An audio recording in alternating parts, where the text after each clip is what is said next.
സംസ്ഥാനത്ത് കനത്ത മഴ തുടരുകയാണല്ലേ. ഇന്ന് വ്യാപകമായി മഴ പെയ്തിട്ടുണ്ട്. എറണാകുളത്തൊക്കെ തോരാ മഴയാണ്. കാസർഗോഡ് മുതൽ മലപ്പുറം വരെ റെഡ് അലേർട്ട് തുടരുന്നു. താഴ്ന്ന പ്രദേശങ്ങളിലും ഇടറോഡുകളിലും പലയിടത്തും വെള്ളക്കെട്ട് രൂപപ്പെട്ടിട്ടുണ്ട്. നാളെ 3 ജില്ലകൾക്ക് നൽകിയ റെഡ് അലേർട്ട് ഇപ്പോൾ പിൻവലിച്ചിരിക്കുകയാണ്. സുനിഷ ഈലൂരാണ് ചേരുന്നത്. സുനിഷ, എന്താണ് പുതിയ അലേർട്ടുകൾ? വിനീത, പുതിയ അലർട്ട് പ്രകാരവും അടുത്ത ദിവസങ്ങളിലെല്ലാം തന്നെ കനത്ത മഴ സംസ്ഥാനത്തുണ്ടാകുമെന്നുള്ളത് തന്നെയാണ് കാലാവസ്ഥാ കേന്ദ്രം പറയുന്നത്. നിലവിൽ ഇപ്പോൾ നൽകിയിരിക്കുന്ന കാസർഗോഡ് മുതൽ മലപ്പുറം വരെയുള്ള റെഡ് അലർട്ട് അത് തുടരുമെന്നുള്ളതാണ്. ഒപ്പം തന്നെ ആലപ്പുഴയും തിരുവനന്തപുരവും കൊല്ലം ഒഴികെയുള്ള മറ്റ് ജില്ലകൾക്ക് ഓറഞ്ച് അലർട്ട് ഉണ്ട്. ഈ പറഞ്ഞ 3 ജില്ലകൾക്ക് യെല്ലോ അലർട്ട്. അങ്ങനെയാണ് ഇന്നത്തെ അലർട്ടുകൾ നൽകിയിരിക്കുന്നത്. നാളെ 3 ജില്ലകൾക്ക് നേരത്തെ റെഡ് അലർട്ട് പറഞ്ഞിരുന്നത് കാസർഗോഡ്, വയനാട്, മലപ്പുറം ജില്ലകൾക്കായിരുന്നു. ആ റെഡ് അലർട്ട് നിലവിൽ പിൻവലിച്ചിട്ടുണ്ട്. പകരം ആ 3 ജില്ലകളിലും ഓറഞ്ച് അലർട്ട് പ്രഖ്യാപിക്കുകയും ചെയ്തിട്ടുണ്ട്. അങ്ങനെ നോക്കുമ്പോൾ കാസർഗോഡ് മുതൽ മലപ്പുറം, തൃശൂർ വരെയുള്ള 6-7 ജില്ലകൾക്ക് നാളെ ഓറഞ്ച് അലർട്ട് ഉണ്ട്. മറ്റു ജില്ലകൾക്ക് യെല്ലോ അലർട്ട് ഉണ്ട് എന്നുള്ളതാണ്. എല്ലാ ജില്ലകളിലും ഈ വരുന്ന 2 ദിവസം മഴ മുന്നറിയിപ്പ് ഉണ്ട് എന്നുള്ളതാണ് ഏറെ പ്രധാനപ്പെട്ട കാര്യം. മറ്റന്നാളും വടക്കൻ കേരളത്തിൽ അതിശക്തമായ മഴയ്ക്കുള്ള സാധ്യത കാലാവസ്ഥാ കേന്ദ്രം പ്രവചിക്കുന്നുണ്ട്. കഴിഞ്ഞ ദിവസങ്ങളിലെല്ലാം തന്നെ ശക്തമായ മഴയാണ് സംസ്ഥാനത്തെ വിവിധ ഭാഗങ്ങളിൽ ലഭിക്കുന്നത്. അതേ രീതിയിൽ തന്നെ അതിതീവ്ര മഴ ലഭിക്കുമെന്നുള്ളതാണ്. അടുത്ത 3 മണിക്കൂർ നേരത്തേക്ക് ഈ വടക്കൻ കേരളത്തിൽ മഴ ശക്തമാകുമെന്നൊരു മുന്നറിയിപ്പ് കൂടി കാലാവസ്ഥാ കേന്ദ്രം നൽകുകയും ചെയ്യുന്നുണ്ട്.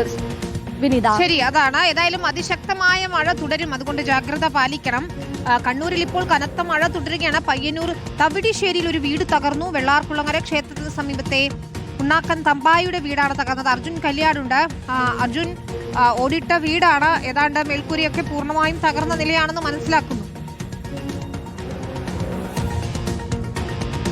വിനീത, തീർച്ചയായിട്ടും ഓടിട്ട വീട് തന്നെയാണ്. ആ വീടിന് മുകളിലാണ് ഒരു മരം കടപുഴകി വീഴുകയും ഈ വീട്, അതിൻ്റെ മേൽക്കൂര പൂർണ്ണമായും തന്നെ തകരുന്ന ഒരു സാഹചര്യം ഉണ്ടായിട്ടുള്ളത് പയ്യന്നൂരിലാണ്.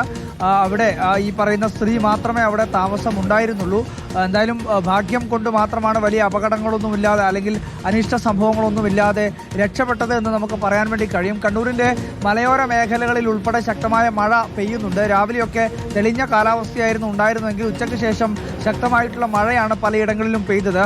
അതിനിടയിൽ ഉണ്ടായിട്ടുള്ള ഒരു പ്രധാനപ്പെട്ട മഴക്കെടുതി എന്ന് പറയുന്നത് കണ്ണൂർ തളിപ്പറമ്പ് കുപ്പത്താണ്. കുപ്പത്ത് ദേശീയപാതയുടെ നിർമ്മാണം നടക്കുന്ന സ്ഥലത്ത് നിന്നും മണ്ണിടിഞ്ഞ് അവിടെ ജനവാസ മേഖലയിൽ ഏകദേശം ഒരു 60ഓളം പേർ താമസിക്കുന്ന CH നഗറിൽ അവരുടെ വീടുകളിലേക്ക് ഉൾപ്പെടെ ചെളിയും മണ്ണുമൊക്കെ ഇരച്ചു കയറുന്ന ഒരു സാഹചര്യം ഉണ്ടായിരുന്നു.